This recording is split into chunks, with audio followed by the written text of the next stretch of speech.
In today's video, I'm going to share with you guys 2 indicators that I could never trade without. By the end of this video, you're going to understand not only how to use these 2 indicators to spot really powerful trade setups, but you're also going to understand, and this is more important to me, how to use these indicators to avoid getting sucked into poor trading setups. So if you're new to the channel, if you're new to the feed, I appreciate you being here. We're going to get right into the charts, but first, hit the red subscribe button below me, give it a big thumbs up so we can reach more traders in the trading community. And now, let's jump right to the charts. What's up, traders? Welcome back to the channel. For those of you who are new, my name is Austin Silver. As you guys can see, Vlogmas is continuing, even though we are back from our trip to Punta Cana. Super happy to be back, honestly, at my desk, comfortable, clean, with good food in my stomach. I'm very happy to be here. And in today's video, I felt like instead of doing a vlog, instead of doing something motivational or anything like that, I want to give you guys some hard facts, I guess we could call it indicators that you can then take from this video and apply into your own trading. So we're going to talk about 2 things that I use every day, traders in our group use every day to help spot really powerful setups, but also to identify trades that maybe could work, but could be better. And you're going to hear me reference that a lot if you join our team, if you start trading with me, because I ask myself that very often, if not before every single trade. I think it's very important to ask yourself, what could be better about this setup before you go and put your hard-earned money into it? And by the time we're finished this video today, when you use these 2 indicators, you're going to be able to answer that question for yourself with a lot more intellect and from a much more intelligent perspective. The 2 indicators that we're talking about today, first, we're going to go over average daily range, ADR, and second, we're going to go over the Asian session range, how we measure it, why we measure it, and why it's important to understand what it means for the rest of your trading day. But first, let's talk about average daily range. So logically, if you can understand what an average is, you know that average daily range means the average that these currency pairs are going to move over the course of X amount of days. You can have a 5-day ADR, you can have a 10-day ADR, you can have a 3-day ADR, 20-day ADR. You can have all these different average daily range. So the first question I get all the time is, which one do I use, Austin? For me, the indicator that I'm going to show you how to use right here, it's based on the 5-day average, the 5-day ADR. How you set this indicator up, as you can see, it's these 2 green vertical lines that show up every day on the chart. How you set that up is very simple. You come here to tradingview.com, search in the indicator bar up here, ASFX ADR tool.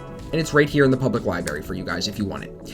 This tool will put these 2 green lines on your chart every day, and it'll even keep data from a few previous days, as you can see. That way you can go back and study it. The lines show you how far this pair is moving over the course of the last 5 days on average. So it's adding up the pin high to pin low distance and dividing it by 5 to get the average. As you can see here, it's 47.7. The day before it was 47.02 pips. And that can give you an idea when you're measuring risk reward in some of these setups, if you should be involved with your hard-earned money or not. Let me give you an example. Here, we're looking at CHFJPY. If we were to cover, let's just say, everything from 7 or 8 o'clock in the morning, as you can see right here, to the right, if we were to cover all of this to the right and not show any of that, you would be looking at this trade and you would say, okay, on an average day, it moves 47 pips. But if we measure the distance up to that point, it had only moved 32 from the pin low to start the day right here to the pin high at 345.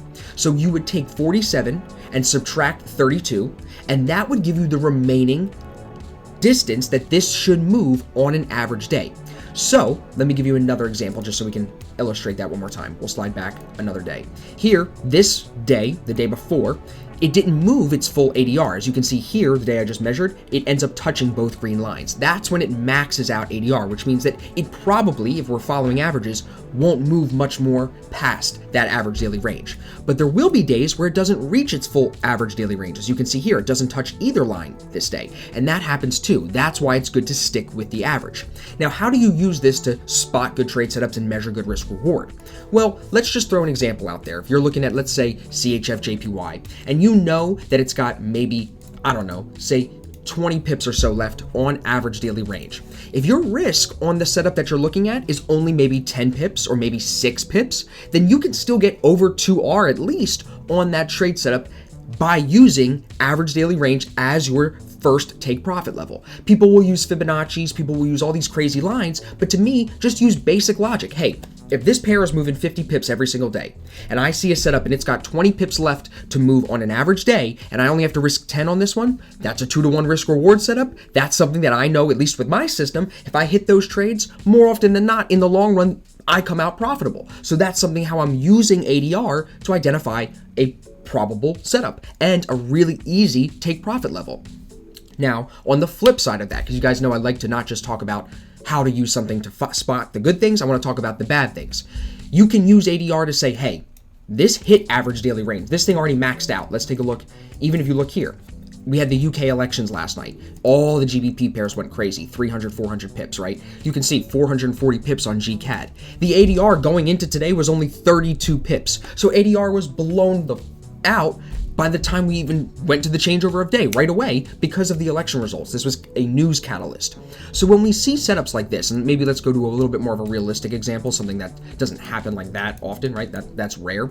Let's just say the day before. You see how it maxed out its ADR here because it touched the top green line, touched the bottom green line? You see that? This move here through the green line at the end of the day, this would be a move that I would never look to trade because it's already maxed out its average daily range. What's making you think, what's making your ego tell you to believe that this could move past that average daily range? Because I'll look back at the previous day and I'll show you it doesn't even go and touch both lines. It doesn't touch both green lines to max out that ADR. So you have to stick to averages. And what I mean, the way you do that is if you have space in that average daily range, use risk reward to measure if you can find a good setup in there. Also, if it's maxed out its average daily range, don't trade it. Just go find a better setup. Remember what we started the video with. What could be better? ADR, average daily range, is something that I check on every trade setup because if it could be better, I might go look for another trade. I might go find a better setup. So that's average daily range. Now, the second piece of this that I want to talk about is the Asian range. Now, this is important because a lot of people don't measure this when they trade, and I think it can save you a lot of money.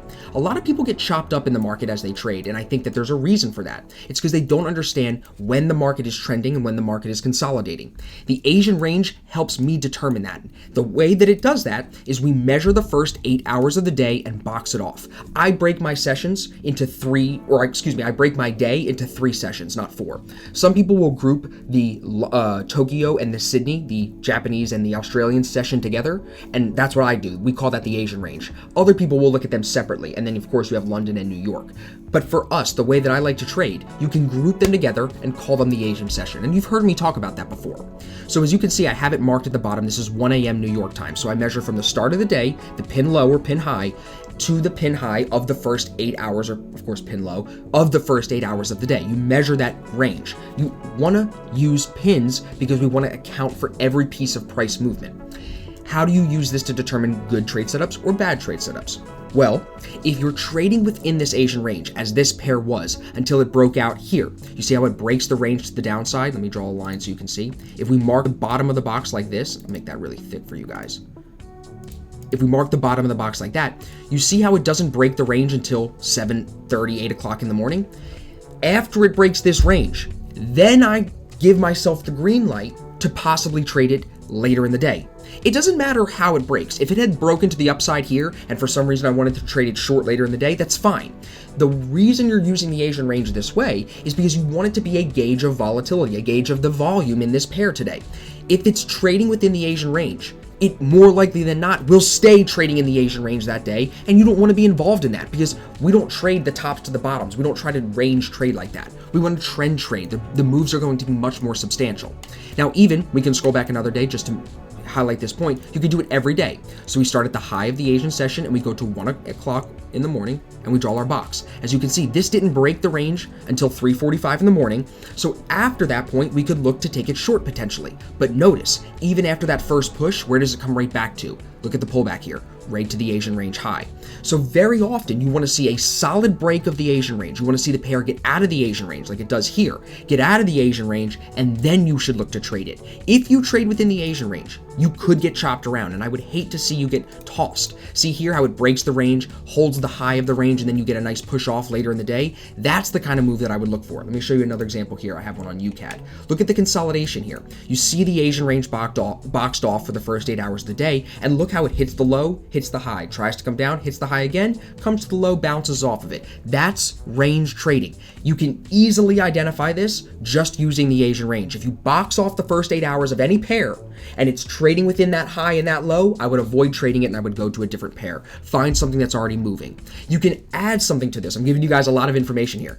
Add to this by using a TDI. The yellow line on the TDI, it's the market sentiment line. If that line is close to your 50 value of your RSI, that's another confirmation that you could be in consolidation. So if you draw your Asian range and you see it kind of chopping inside the high and low set, and you throw a TDI or an RSI on there with moving averages, and you see this moving average tell you, hey, we're right at that 50 value, we don't know if we're buying or selling, those are two indicators then telling you this is chop.